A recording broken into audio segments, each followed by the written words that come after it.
Les électeurs de l'Union européenne se rendront aux urnes en mai prochain pour renouveler le Parlement européen. Les institutions européennes sont particulièrement vigilantes sur le risque d'interférence et de désinformation pendant la campagne. Les plateformes numériques sont particulièrement observées. Pour l'Américain Jonathan Teplin, ces plateformes représentent en effet une véritable menace.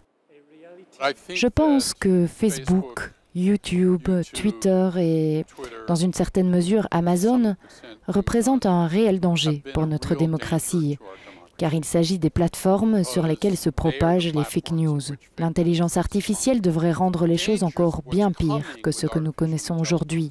Il faudra le voir pour le croire. Et il faut être conscient de ce phénomène et se préparer.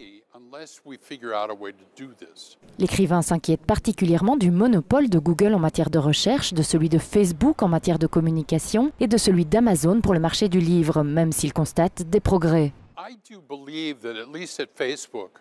Je crois que les plateformes, Facebook au minimum, s'efforcent réellement de nettoyer leur contenu.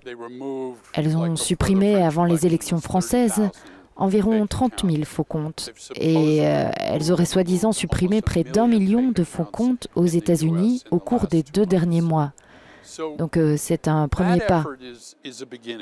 Jonathan Teplin estime qu'en matière de lutte contre la désinformation, l'Union européenne fait figure d'exemple. Exemple, juge-t-il, que les États-Unis devraient suivre.